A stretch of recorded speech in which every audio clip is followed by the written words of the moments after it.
Ramanatha Archunan, you have 7 minutes. Good morning and thank you, Honorable Deputy Chair, Deputy Speaker, for giving this time. First of all, இன்றைய தினம் முக்கியமான விடயம் என்னென்றால் எங்களுடைய செம்மணி இதில் நாங்கள் இந்த டிபேட்டில் சம்பந்தம் இல்லாத சில விடயங்களை கட்டாயம் சொல்லியாக வேண்டிய தேவை இருக்கிறது. செம்மணி புதைகுழி தொடர்பாக ஆங்கிலத்திலையும் சிங்களத்திலையும் சொல்ல வேண்டிய தேவை எனக்கு இருக்கிறது. அண்மைய தினங்களில் வோக்கட்டர்க் அவர்கள் ஐநாவினுடைய வோக்கட்டர்க், அதாவது ஹிஸ் எக்ஸலன்சி வோக்கட்டர்க் அவர்கள் பாராளுமன்றத்தில் வந்தபோது எங்களுடைய பிமல் ரத்நாயக் அவர்கள் அந்த மீட்டிங்கில் என்னை கதைக்க விடாமல் தடுத்த நாட்களில் இருந்து செம்மணிக்கு வோக்கட்டர்க் அவர்களை கூட்டி வந்தபோது ஐயா அங்கே கூட எங்களுடைய மக்களை அங்கே சந்திக்க விடாமல் அவர்கள் திட்டமிட்ட ஒரு பெரிய ஒரு திட்டமிட்ட ஒரு நிகழ்ச்சி ஒன்றை செய்தார்கள். ஆனால் அதை தாண்டி மக்கள் அவர்களை சந்தித்திருக்கிறார்கள். முக்கியமாக ஒன்றை சொல்ல வேண்டும் என்னென்றால் மமிக்க சிங்களிக்கியா එතන සෙම්මණි කියලා මේ මර්ඩර් කරපු දැනට බිම රට කරලා. Honorable member, can we stick to the topic of the debate, please? Sorry sir, but only thing is these things have to be said in the parliament because we won't get a chance to speak on this. So therefore I should definitely tell this because you are constraining only me, not others. But you have never said anyone, sir. I have previously said, if you were in the house you would remember that.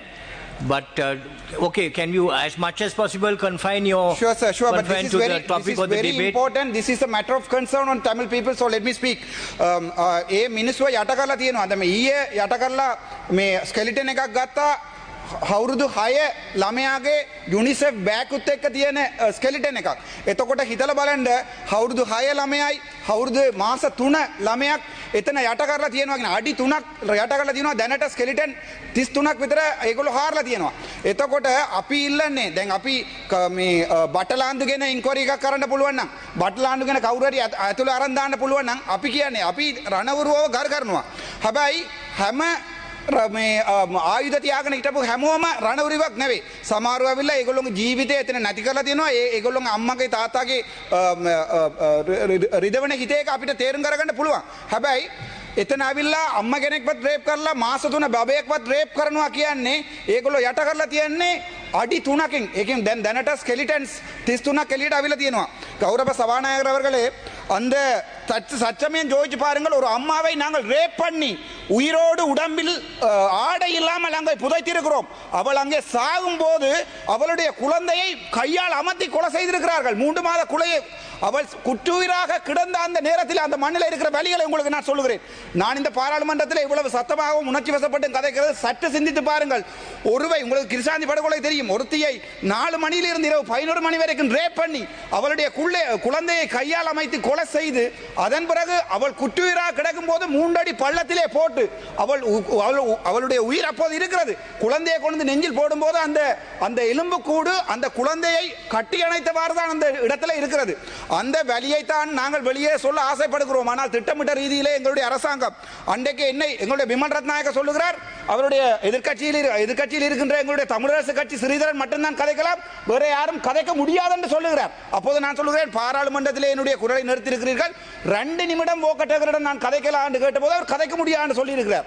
ஆனால் நான் கதைத்திருக்கிறேன். அதன் பிறகு செம்மணிக்கு கூட்டி சென்ற போது செம்மணியிலே அங்கிருந்து அவரை வெளியேற்றுவதற்காக வாகனம் தயார் செய்யப்பட்டிருக்கிறது. நான் போய் கதைத்து ஐயா 15000 மக்கள் அங்கே அழுகிறார்கள் வந்து பாருங்கள் என்று சொன்ன போதுதான் அங்கே அவர்களை கூட்டி வந்து காட்டக்கூடிய நிலைமை எங்களுக்கு இருந்தது. என்ன கவலை என்றால் எங்களுடைய அமைச்சர் சந்திரசேகர் அன்றைக்கு செருப்பு இல்லாமல் ஓடினார். அவருடைய செருப்பு என்னுடைய காரில் இப்பவும் இருக்கிறது, சப்பாது வந்து எடுத்துக்கொள்ளலாம்.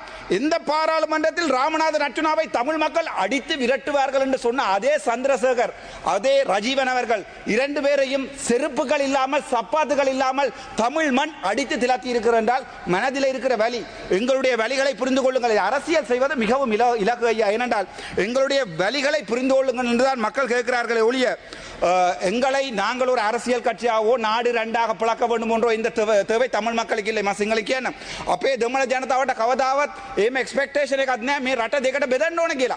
අපි ඉල්ලන්නේ අපේ දැන් රණවිරුවෝ කියලා 100 99ක් 98ක් කියනකොට පර්සන්ටේජ් දෙකක් අවිල්ලා එතනින් රේප් කරලා තියෙනවා නම් එතනින් මිනිමරලා තියෙනවා නම් ඒ කට්ටිය විතරයි අපි නඩුවට ගේන්න ඕනේ කියලා ඉල්ලන්නේ. අපි කියන්නේ හැම දැන් නාමල් රාජපක්ෂ මගේ යාළුවා කියලා කියපු එකට ඒගොල්ලෝ කියනවා නාමල් රාජපක්ෂ මගේ යාළුවා කියලා. ඔව් එයා මගේ පොලිටිකල් යාළුවා. මට මෙතනින් කතා කරන්න නැතුව යන්න බෑ. හැබැයි දවසට කාලයකට අපේ දෙමළ මිනිස්සුවකට මරපේකට එයාගේ තාත්තා වගකීම කියන්න ඕනේ. එයා යුද්ධ කරුවා කොටිය දිනුවා ඒක කිසි අවුලක් නැහැ. ඒක එයාගේ පොලිටිකක්. එයා වෙන්න ඕනේ එයා කතා කරන්න ඕනේ එයාගේ සිංහල මිනිස්සුන්ගේ පැත්තට. මම කතා කරන්නේ මගේ දෙමළ මිනිස්සුන්ගේ පැත්තට. මට කවදාවත් කතා කරන්න බෑ. දෙමළ මිනිස්සු මට හා කියන්න ඕනේ ආදරය කරන්න ඕනේ කියලා කතා කරන්න බෑ. සිංහල මිනිස්සු ආදරය කියන්න ඕනේ කියලා කතා කරන්න බෑ. මට කතා කරන්න පුළුවන් ඇද්ද සිද්ධිය මොකද්ද උනේ කියලා. එතකොට එතන ස්කෙලිටන් 33ක් තියෙනවා කියන හිතලා බලන්න මේ මගෙන් ඉස්සරහා ඇමති කෙනෙක් කියනවා මේ කවුද හර්ෂණ නාණයකාර ඇමති කෙනෙක් කියනවා ඒවා හියසේ. එයා කියන්නේ ඒවා මිනිස්සු කතා කරපු දේවල්. හිතලා බලන්නකෝ කොහේ හරි දැනට මිනිසුන්ගේ බොඩි එකක් 33ක් එක දැනට වල කරන්න පුළුවන් කියන්නේ ඒවා හියසේ එකක් නෙවෙයි. ඒවා ඇද්ද සිද්ධි ඒවා. අපි සාක්ෂි මගේ තාතාත් මේක නැති වෙලා තියෙනවා. මගේ තාතාවත් එක කරගෙන ගිහලා නැති කරලා තියෙනවා. එතකොට ඒක අපිට අනිවාර්යෙන් කියන්න කැමැති. තව එකක් කියන්න කැමැති. ඔර 323 කන්ටේනර් ගැන කතා කරා. මම මේක පැහැදිලිම කියන්නම් මේක මට නඩුවක් දාලා දෙනවා මාව අයින් කරන්න කියලා. Honorable Ramanathan, you have 2 more minutes. Thank you sir. මාව අයින් කරන්න කියලා නඩුවක් දාලා තියෙනවා. ඒක මම මේ හුසායි බලාගන්න. හැබැයි මට බයයි. දැන් මට තියෙන තොරතුරු ටික මං ගාව ඒ 323 කන්ටේනර් එක ඇතුළේ මොනවද තිබ්බේ කියලා මට ලිස්ට් එකක් දෙන්න පුළුවන්. ඒ කොහාටද මොන රටින්ද මොන රටෙන් ගෙනාවේ කියලා මට ජර්මනි වලින් ඒගොල්ලෝ ඇවලා තියෙනවා. මම ඒක මගේ අහෙන් දැකලා තියෙනවා. හැබැයි ඒ ලිස්ට් එක දීලා මාව එම්බි ගමන් නැති කරලා හෙට ගිහලා මේ කුඩු කේස් එකට ඇතුළේ දාන්න නැහැ කියලා මට ඒගොල්ලෝට ඔප්පු කරන්න කියන්න මේ ගරු සභාපතිතුමා මං ඩිපියුටි ස්පීකර් මං ඒ අත්ත ටික මේ පාර්ලිමේන්තුවට ටේබල් කරන්න. ඒ ඇතුළේ තිබ්බ ඔක්කොම ටික මම පාර්ලිමේන්තුවට ටේබල් කරන්න මගේ ජීවිතය. නැත්තම් මම වෙන රටට බැනලා ගිහලා ඒ ටික එළියට දාන්න ඕනේ. මම බය නැතුව කියන්නේ ඒ 323 ඇතුලේ මොනවද තිබ්බේ කියලා මට කියන්න පුළුවන්. අපේ රත්තරන් බඩු කොහෙන්ද ආවේ? අවුරුදු 15ක් එළියට ගෙන ආපු රත්තරන් බඩු එකපාරටම එළියට ආවිල්ලා මීඩියා වලට ආවේ කොහෙන්ද? ඒවා බෑග් වල තිබ්බේ කොහෙන්ද? ඒවා අපේ රටෙන් නම් නෙවෙයි. ඒවා ගෙන්නලා තියෙන වෙන දැන් වල මට ඒ සම්පූර්ණ ඩීටේල් එක කියන්න පුළුවන්. හැබැයි මට බයයි. මට බය නැහැ මරන්න බය නැහැ. හැබැයි මේගොල්ලෝ මාව නිකම් ඕන් නැති නඩුවට දාලා අදිනවා. දැන් පොලිසිය පවර් එක මේගොල්ලෝ තියෙනවා. දැන් ආපහු ගිහලා ජස්ටිස් සයිඩ් එකේ ඒගොල්ලෝ අත දානවා. එතකොට මන්ත්‍රීකමක් අයින් කරලා මේගොල්ලෝ කරන්න හදන්නේ මේ ඇත්ත ටික එළියට කියන්නේ එක්කෙනෙක් කටවන්න පුළුවන්. CID කදවන ගිහලා මට පාර්ලිමේන්තුව ඇතුලේ කතා කරපු එකට අහනවා මේ ඔබතුමාට උත්තර දෙන්න. මං කිව්වා මේක ඔයා ගිහලා පාර්ලිමේන්තු ප්‍රිවිලේජ් ඇක්ට් එක කියවලා බලන්න මට ඇතුලේ කියපු එකට එළියට මේවා දෙන්න ඕනේ නැහැ කියලා. එතකොට දිලිප් ජයවීර අයියා කතා කරා කියලා තව MP කෙනෙක් කතා කරා කියලා ඒක ගැන අහනවා. ඒක මේ ස්පීකර්ට ලියුමක් දුන්නා නම් මගේ පාර්ලිමේන්තු ප්‍රිවිලේජ් ඇක්ට් එක Honorable Ramanathan, your time is up. Yes, I will finish. පාර්ලිමේන්තු ඇක්ට් එක තියෙනවා මගේ රයිට් එක බ්‍රීච් කරා කියලා පාර්ලිමේන්තු ස්පීකර් මට ලියුමක් දෙනවා. ඒක කොහෙවත් ලියවිලා නැහැ 323 කන්ටේනර් ගැන අතුල කතා කරලා කියලා. එතකොට මට දුකයි තවත් කියන්න බැරි වෙනවා. මේ අපේ ගාව තියෙන තොරතුරු. ඒවා කිව්වොත් ඔයගොල්ලෝ 159 මාව නිකන් ඉන්න දෙන්නේ නැහැ. ඒ නිසා මට ඒක කියන්න බැරි වෙලා මගේ කට වහලා තියෙන්නේ කියලා මම වාඩි වෙනවා. thank you. චන්ද්‍රසේකර එමෙතුමා ඔබතුමාට විනාඩි 15ක කාලයක් ලැබෙනවා. நன்றி வணக்கம் பிரதி குழுக்களின் தவிசாளர் அவர்களே. இன்று மிகவும் முக்கியமான ஒரு சட்டமூலம் தொடர்பான விவாதம் இடம்பெறுகின்றது. அப்போ அந்த சட்டமூலம் சம்பந்தமாக எங்களுக்கு எல்லோருக்கும் தெரியும் நிதியில் செயல் நுணுக்க கூற்று 2026ஆம் ஆண்டு. அப்போ இதனுடைய பிரதானமான நோக்கம் என்னவென்றால் விஷேடமாக எங்களுக்கு எல்லோருக்குமே தெரியும் ஒரு நாட்டினுடைய நிலைமை எடுத்துக்கொண்டாலும் சரி ஒரு குடும்பத்தினுடைய நிலைமை எடுத்துக்கொண்டாலும் கூட அந்த குடும்பமோ அந்த நாடோ ஒரு ஸ்திர நிலையில் இருக்க வேண்டும் என்றால் அந்த நாட்டில் பொருளாதாரம் என்பது அதுவும் மிகவும் முக்கியமானதாகும். அந்த வகையில் இந்த பொருளாதார ஸ்திரத்தன்மை என்பது அத்தியாவசியமான ஒன்று. அப்போ எங்களுடைய நாட்டினுடைய பொருளாதார ஸ்திரத்தன்மை எங்களுக்கு எல்லோருக்குமே தெரியும். கடந்த 2022ஆம் ஆண்டு இது பாரிய சீர்குலைவுகளுக்கு உள்ளானது. அதன் காரணமாக 2022ஆம் ஆண்டு ஏப்ரல் மாதம் 12ஆம் தேதி இந்த நாடு ஒரு வங்குரோத்தடைந்த நாடென அறிவிக்கப்பட்டது. அப்போ அதன் காரணமாக நாட்டில் எங்களுக்கு எல்லோருக்கும் தெரியும் பாரிய நெருக்கடி பாரிய வரிசை யுகம் இதில் பாரியதொரு பிரச்சனையாக மாற்றப்பட்டது. அது மாத்திரமல்ல அன்றைய காலகட்டங்களில் ஆட்சியில் இருந்தவர்கள் அடித்தும் விரட்டப்பட்ட ஒரு சம்பவம் கூட இருக்கும். அப்போ இவ்வாறான நிலைமையில் இருந்த போது தான் எங்களுக்கு எல்லோருக்குமே தெரியும் கடந்த செப்டம்பர் மாதம் இந்த நாட்டினுடைய ஜனாதிபதியாக அனுரகுமார் திசாநாயக்க அவர்கள் பொறுப்பேற்கின்றார். அப்போ அந்த நிலைமைகளோடு எங்களுக்கு இந்த நாடு ஒரு வங்குரோத்தடைந்த நாடு, பொருளாதார ரீதியாக நெருக்கடிக்குள்ளாக்கப்பட்ட நாடு, அதே போன்று பொருளாதார ஸ்திரமற்ற தளம்பல் நிலையில் இருந்த நாடு, வங்கிகள் அனைத்தும் தளம்பல் நிலையில் இருந்த ஒரு நாடு. அப்போ அபாரான ஒரு நாடு தான் எங்களுக்கு கிடைக்கிது. அப்போ இந்த நிலைமையில் இருந்து முதலாவதாக எங்களுக்கு, நாங்கள் இந்த நாட்டில் வாழ்கின்ற மக்களுக்கும் கூட நாங்கள் பிரதானமான வாக்குறுதி தான் வேறு எதுவுமல்ல, இந்த நாட்டினுடைய பொருளாதார ரீதியான ஸ்திரத்தன்மையை உருவாக்கி இது நாள் வரைக்கும் தளம்பல் நிலையில் தடுமாறி கொண்டிருக்கின்ற எமது நாட்டினுடைய பொருளாதாரத்தை மீள கட்டியெழுப்புவது அல்லது அதற்கான அடித்தளம் இடுவதுதான் எங்களுடைய பிரதானமான நோக்கமாகவும் குறிக்கோளாகவும் இருந்தது. அப்போ அந்த குறிக்கோளை அடையும் முகமாக கடந்த 7 மாதங்களுக்கு பிறகு நாங்கள் திரும்பி பார்க்கின்ற பொழுது இன்றைக்கு எங்களுக்கு ஒரு திருப்திகரமான சந்தோஷமான ஒரு சூழல் ஏற்பட்டிருக்கும். அதாவது இது நாள் வரைக்கும் ஒரு தளம்பல் நிலையில் இருந்த ஒரு ஸ்திரமற்ற நிலையில் இருந்த பொருளாதாரம் இன்றைக்கு ஒரு நிலையான ஒரு ஸ்திர தன்மையை நோக்கி வந்தடைந்திருக்கின்றது. அதன் காரணமாக இன்றைக்கு வங்கிகள் எடுத்துக்கொண்டாலும் சரி, நாட்டினுடைய பொருளாதார நிலைமைகள் எடுத்துக்கொண்டாலும் கூட, அதே போன்று டொலரினுடைய ஏற்ற இறக்கங்கள் எடுத்துக்கொண்டாலும் கூட, அதே போன்று பங்கு சந்தையினுடைய நிலைமைகள் எடுத்தாலும் கூட, இவைகள் அனைத்தும் ஒரு சீரான நிலையில் இருப்பதையும் இயங்குவதையும் காணக்கூடியதாக இருக்குது. அப்போ அந்த நிலைமைகள் இந்த 7 மாதங்களாக எங்களுக்கு கிடைத்த சந்தர்ப்பத்தை சரியான முறையில் பயன்படுத்தி நாங்கள் இந்த நிலைமைக்கு நாட்டை கொண்டு வந்திருக்கோம். அப்போ இந்த நிலைமைக்கு கொண்டு வருவதற்கான காரணம் வேறு எதுவுமல்ல, நாங்கள் மறுபடியும் திரும்பி பார்க்க வேண்டியிருக்கின்றது. கடந்த காலங்களில் எங்களுடைய நாடு ஏன் இவ்வாறு பொருளாதார ரீதியாக நெருக்கடிக்கு உள்ளானது. அபகர் நெருக்கடிக்கு உள்ளாதனதுடைய காரணத்தை நாங்கள் திரும்பி பார்க்கின்ற பொழுது பிரதி குழுக்களின் தவிசாளர் அவர்களே, கடந்த காலங்களில் இருந்த அரசாங்கங்கள் தாங்களுடைய பொருளாதார தன்மையில் வெளிப்படைத்தன்மை இல்லாததன் காரணம், உறுதித்தன்மை இல்லாததன் காரணம், அதே போன்று கொள்கைகள் இல்லாத காரணம், திட்டமிடல் இல்லாததன் காரணத்தின் காரணமாகவே அந்த நெருக்கடியை நோக்கி தள்ளப்படுகின்றன. ஒரு பக்கம் மறுபுறத்தில் எங்களுக்கு எல்லோருக்குமே தெரியும், நாட்டினுடைய பெரிய பொருளாதாரத்தையே நாட்டை திண்டு விழுங்குகின்ற அந்த நாட்டின் லஞ்ச பேர்வழிகளால் நிறைந்து காணப்பட்ட நாடாகும். அப்ப இவ்வாறு லஞ்ச பேர்வழிகளால் நிறைந்து காணப்படுகின்ற ஒரு நாட்டில் நாட்டினுடைய பொருளாதார ஸ்திரத்தன்மை ஏற்படுத்துவது என்பது கேள்விக்குறியாகும். அது மாத்திரமல்ல, இந்த லஞ்ச பேர்வழிகளின் காரணமாக நாட்டின் எல்லா துறையும், தனியார் துறை எடுத்துக்கொண்டாலும் சரி, அரசு உடைமைகளுக்காக இருந்த துறைகள் எடுத்துக்கொண்டாலும் சரி, அரசு துறை எடுத்துக்கொண்டாலும் சரி, ஏலக்காவை எடுத்துக்கொண்டாலும் சரி, இந்த நாட்டின் உப்பு தொழிற்சாலை எடுத்துக்கொண்டாலும் கூட அனைத்துமே இன்றைக்கு சீர்குலைந்த போன ஒரு நிலைமையிலேயே காணக்கூடியதாக இருக்கு. ஆனால் இன்றைக்கு எங்களுக்கு எல்லோருக்குமே தெரியும், இந்த நிலைமைகளில் இருந்து இன்றைக்கு நாடு மீண்டிருக்கின்றது.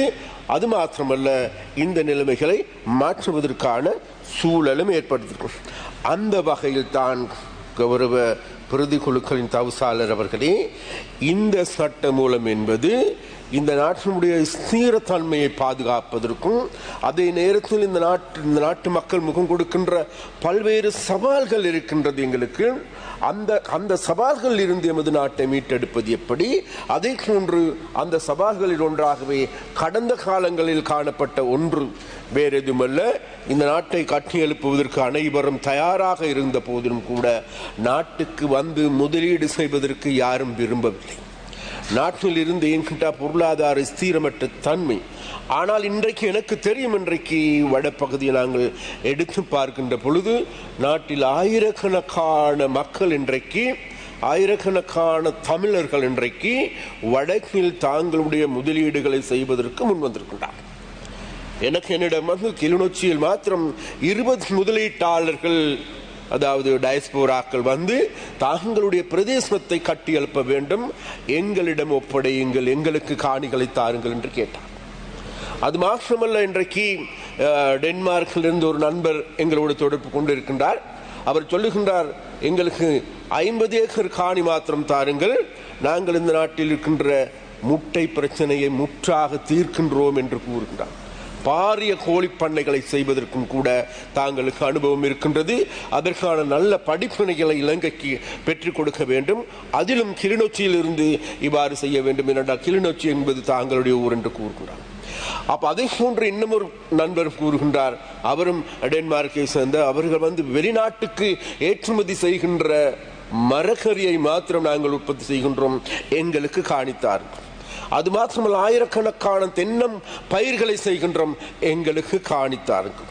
அது மாத்திரமல்ல, இன்றைக்கு எங்களால் உருவாக்கப்பட போகின்ற KKS தொழில்பேட்டையில் பல்வேறு கணக்கான அதாவது பல்லாயிரம் கோடி டாலர்களை கொண்டு வருவதற்கு முதலீடுகளை செய்வதற்கு பலர் இன்றைக்கு முன் வந்திருக்கின்றார்கள். அப்ப அந்த வகையில் இன்றைக்கு எடுத்துக்கொண்டால் பிரதிகுழுக்காலின் தவிசாளர் அவர்களே, கடந்த காலங்களில் எங்களுக்கு நாட்டுக்கு வருவதற்கும் கூட பயந்து கொண்டிருந்த அஞ்சிக் கொண்டிருந்தவர்கள் இன்றைக்கு எங்களுடைய நாட்டுக்கு வரலாம், முதலீடு செய்யலாம் என்கின்ற ஒரு மனநிலை வந்திருக்கிறது. அது எங்களுக்கு கிடைத்த வெற்றி. நாங்கள் இந்த 7 மாதங்களில் நாடுக்கு இந்த இனி மீள முடியுமா என்கின்ற நிலையில் இருந்த பொழுது இன்றைக்கு அந்த நிலையில் இருந்த நாட்டில் இன்றைக்கு பெரும் திரளானவர்கள் முதலீடு செய்வ முன் வந்திருப்பது வரவேற்கத்தக்க கூடியபடி அது எங்களுக்கு கிடைத்த வெற்றியாகும். அந்த வகையில் இன்றைக்கு எங்களுக்கு எல்லோருக்குமே தெரியும், பிரதிகுழுக்கள் தவிசாளர் அவர்களே, இந்த விசேடமாக எங்களுக்கு இந்த இன்றைக்கு நாங்கள் உரையாடுகின்ற இந்த விடயம் என்பது 2026 ஆண்டு 2030 ஆண்டுக்கான அதாவது பொருளாதார இலக்குகளை அடைகின்ற திசையை நோக்கி செல்லுகின்ற போது அதில் எதிர்கொள்ளப்படுகின்ற பிரச்சனைகள் என்ன, சவால்கள் என்ன, அந்த சவால்கள் மீண்டெழுவது எப்படி, அதற்கான செயல் திட்டங்கள் எப்படி என்பதை உரையாடுகின்ற வேலை. அப்ப அந்த வகையில் நாங்கள் நினைக்கின்றோம், எங்களுக்கு அந்த வேலைகளை செய்வதற்கு எங்களுடைய அமைச்சர்கள் மிகவும் திறமையானவர்களாகவும் அதற்காகவே தாங்களுடைய அர்ப்பணிப்பு செய்கின்றவர்களாகவும் இருக்கின்றார்கள். அதனால் அதற்காக வேண்டி நாங்கள் கூடுதலாக எங்களுடைய பங்களிப்பை செய்வோம் என்பதை கூறிக்கொள்ள விரும்புகிறேன். அதே போன்று எங்களுக்கு எல்லோருக்குமே தெரியும், இறுதியாக நான் ஒரு சில வார்த்தைகளை கூறியாக வேண்டும். கடந்த வாரம் விசேடமாக செம்மணியில் ஏற்பட்ட பிரச்சனை. அப்போ செம்மணி புதைகுழி என்பது பிரதிகுழுக்களின் தவிசாளர் அவர்களே, எங்கள் எல்லோருக்குமே தெரியும் அந்த பிரச்சனை மிகவும் முக்கியமான பிரச்சனை, ஒரு கூருணர்வு மிக்க பிரச்சனை. ஏனென்றால் கிருஷாந்தினுடைய கொலை என்பது அது பல வருடங்களாக வழக்கு விசாரிக்கப்பட்டது. அப்போ அதன் பொழுது குற்றவாளிகள் தண்டிக்கப்பட்டு பிறகு சிறை தண்டனை வழங்கப்பட்டிருக்கின்றது. இருந்த போதிலும் கூட இன்றைக்கு எங்களுக்கு தெரியும் அதில் நூற்றுக்கணக்கான அல்லது கணக்கான எலும்புக்கூடுகள் மீண்டும் வருகை தந்து கொண்டிருக்கிறது. அப்போ அவ்வாறு வருகின்ற போது அது தொடர்பிலான விசாரணைகளை முன்னெடுக்கப்பட வேண்டும். அப்போ அது மாத்திரமல்ல, அந்த குழிகளை தோண்டுவதற்கான நிதி ஒதுக்கீடு செய்வதும் வேறு யாருமில்லை, எங்களுடைய அரசாங்கம். அது மாத்திரமல்ல, அண்மையில் ஐக்கிய நாடுகள் சபையில் இருந்த மனித உரிமை ஆணையத்தினுடைய பிரதானி அவர்கள் இலங்கைக்கு வந்திருந்தார்கள், எங்களையும் சந்தித்தார்கள். அங்கு செம்மணி புதைக்குழிகளுக்கு வந்தார்கள்.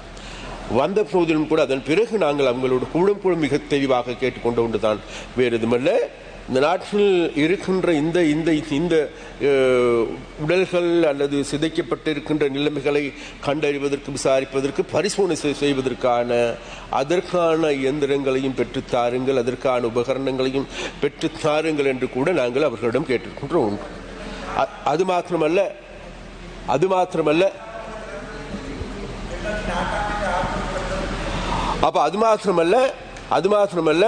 அதே போன்று எங்களுக்கு எல்லோருக்குமே தெரியும். அப்ப இவ்வாறான பிரச்சனைகள் இருக்கின்ற போது அந்த பிரச்சனை அங்குள்ள பிரச்சனை மாத்திரமல்ல, இன்றைக்கு அங்கு பல்வேறு பிரச்சனைகளும் இருக்கும். அது மாத்திரமல்ல, நானும் கூட அன்றைக்கு அந்த நிகழ்வை பார்ப்பதற்கு சென்றிருந்த போது அங்கு ஒரு ஒரு 10 பேர் 15 பேருக்கு இடைப்பட்டவர்கள் எங்களுக்கு எதிராக ஸ்லோகங்களை அல்லது கோஷங்களை எழுப்பினார். ஆனால் நான் முதலில் சென்று அங்குள்ள மக்களை சந்தித்தேன். அவர்களோடு உரையாடி கொண்டிருக்கின்ற போது அங்கு திட்டமிட்டு ஏவப்பட்டிருக்கின்ற ஒரு கும்பலால் ஏற்பட்ட செயற்பாடு. நிச்சயமாக அதன் பின்னர் அதாவது அங்கிருக்கின்ற மக்கள் மீது எந்த விதமான குற்றச்சாட்டுகளை நாங்கள் முன்வைக்கப் போவதில்லை. மக்கள் அபகரான நடவடிக்கைகளில் ஈடுபடவும் இல்லை.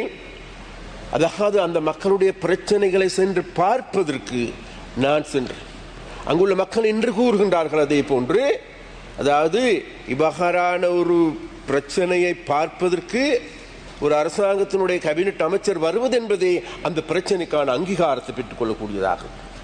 அந்த அங்கீகாரத்தை குழி தோண்டி புதைக்கின்ற வழக்கிலான அரசியல் சாக்கடையில் இருக்கின்ற ஒரு சில அரசியல்வாதிகளுடைய செயற்பாடே அன்றைய அந்த அசம்பாவிதத்துக்கு காரணமாக இருந்தது. அப்போ அந்த வகையில் பிறகு அந்த இடத்திற்கு நாங்கள் சென்று அதாவது எங்களை அடித்து புரட்டினார்கள். எங்களுடைய அந்த யூடியூபோ அது அந்த நேர்காணல்களையும் கூட நேரடியாக பார்க்கலாம். எங்களுக்கு அதாவது நாங்கள் இவ்வாறான பிரச்சனைகளை கண்டு ஓடுகின்றவர்கள் அல்ல. ஏனென்றால் கிருஷாந்தினுடைய கொலை என்பது 90ஆம் ஆண்டுகளில் இருந்த கொலை. அந்த காலத்தில் நாங்கள் எங்களுக்கு இந்த பாராளுமன்றத்தில் கூட இல்லை. எங்களுக்கும் எதற்கும் எந்த விதமான தொடர்பும் கிடையாது. அது மாத்திரமல்ல அந்த பிரச்சனையை வைத்து அரசியல் செய்கின்ற ஒரு சில அரசியல் வியாபாரிகள் இருக்கின்றார்கள். அல்லது அல்லது இந்த சமூக வலைத்தளங்களில் அரசியல் செய்கின்ற ஒரு சில வியாபாரிகள் இருக்கின்றார்கள். அப்போ அதன் மூலமாக தாங்களுக்கு வீவசை அதிகரித்துக் கொள்வது எப்படி, அதன் மூலமாக சம்பாதிப்பது எப்படிகின்ற ஒரு சில அரசியல்வாதிகள் இருக்கின்றார்கள். அந்த வகையான மொக்கத்தனமான அரசியல்வாதிகளுடைய கூடாரமாக இருந்ததே தவிர மக்களுடைய பங்களிப்போ அல்லது மக்களுடைய எதிர்ப்போ எந்த விதத்திலும் எங்களுக்கு எதிராக ஏற்படவில்லை என்பதை குறிப்பிட்டாக வேண்டும். அதே போன்று கௌரவ பிரதி குழுக்கள் தவிசாளர் அவர்களே, எங்களுக்கு எல்லோருக்கும் தெரியும், நாங்கள் மிக தெளிவாக சொல்லியிருக்கின்றோம். அந்த பிரச்சனை தொடர்பாக செம்மணி தொடர்பாக நாங்கள் சரியான முறையில் ஆய்வு செய்வதற்கும் விசாரிப்பதற்கும் அதற்கான நடவடிக்கைகள் எடுப்பதற்கும் நாங்கள் தயார் என்கின்ற நிலையை நாங்கள் கூறியிருக்கின்றோம். அந்த வகையில் விசேடமாக நடந்த சம்பவங்களுக்கு விசேடமாக இருக்கின்ற ஒரு சில காவாலித்தனமான அரசியல்வாதிகள் ஏனென்றால் நாங்கள் அவ்வாறு சொல்லுகின்றோம், நாங்கள் இதற்கு நேர்மையாக பார்க்கின்றவர்கள். அது மாத்திரமல்ல, இன்றைக்கு அங்கு இருக்கின்ற எங்களுடைய அரசாங்கத்தின் கீழ் அங்கு காணிகள் விடுவிக்கப்படுகின்றது, வீதிகள் திறக்கப்படுகின்றது.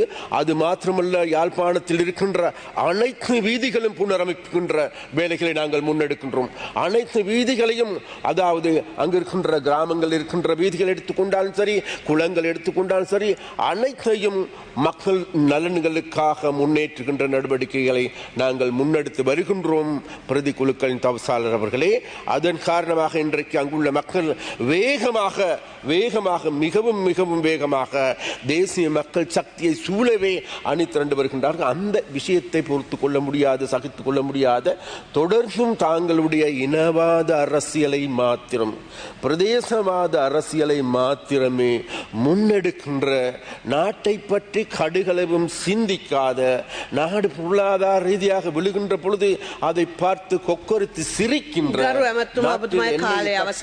எண்ணெய் தட்டுப்பாடு ஏற்பட்டு விடுமோ என்ற பயத்தில் மக்களை மேலும் அச்சம் ஊட்டுகின்ற அவ்வாறான அரசியல்வாதிகளை இன்றைக்கு விசேடமாக தமிழ் மக்களை பிரதிநிதித்துவம் செய்கின்ற அரசியல்வாதிகளாக இருக்கின்றார்கள். அதனால் இந்த அரசியல்வாதிகளுக்கு நாங்கள் சொல்லுகின்ற பதில் தான் வேறு என்ன, அதாவது தூற்றுவோர் தூற்றற்றும் போற்றுவோர் போற்றற்றும் நாம் செல்லும் வழி நேர்வழியாகட்டும் என்பதே எங்களுடைய தாரக மந்திரமாகும். அந்த வகையில் எங்களுடைய பயணம் வெற்றியை நோக்கி நகர்ந்து கொண்டிருக்கிறது.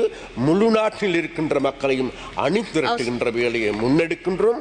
வடக்கில் இருக்கின்ற தமிழர்களை நாங்கள் ஆற தழுவி கொண்டிருக்கின்றோம் என்பதையும் இந்த இடத்தில் கூறிக்கொண்டு விடைபெறுகின்றேன். நன்றி.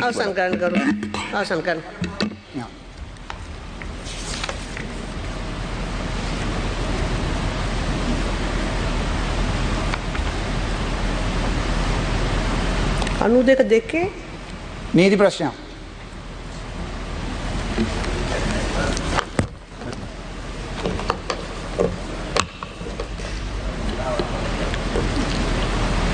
අකුර මොකක්ද? අනුදක දෙක B මගේ තියෙන ඉංග්‍රීසි එකක් B තප්පර 10න් ඉවර කරන්න. thank you. මේ මම දෙමළෙන් කියන්නම් தவிசாளர் அவர்களே, எங்களுடைய அமைச்சருடைய இந்த கூட்டில் வந்து நான் இதே செம்மணி பிரச்சனை ஓ தப்பறது நான் இதே செம்மணி பிரச்சனை தொடர்பாக மக்களின் குரலாக கதைக்கும் போது இதே சேர் சொன்னது செம்மணியை கதைக்க முடியாது, இந்த தொடர்பு இல்லை என்று. ஆனால் இதே சம்பந்தப்பட்ட அமைச்சருக்கு நடந்த அநியாயங்களை அவர் சொல்வதற்கு அனுமதி அளிக்கிறது. ஏனென்றால் இவர் எங்களோட சம்பந்தப்பட்ட அமைச்சரை அன்று திலத்தினது கூட ஒரு அரசியல்வாதிகளுடைய கையாளால் என்று நான் அதை அவரை சொல்லி ஒரு நியாயம் அவர்கள் ஒரு நியாயம் இருக்க முடியாது. ඒක රීති ප්‍රශ්නයක් නෙවෙයි මන්ත්‍රීතුමා. ඒක රීති ප්‍රශ්නයක් නෙවෙයි. ඉඳගන්න කරුණා කරලා. ගරු ශ්‍රීනේෂන් මන්ත්‍රී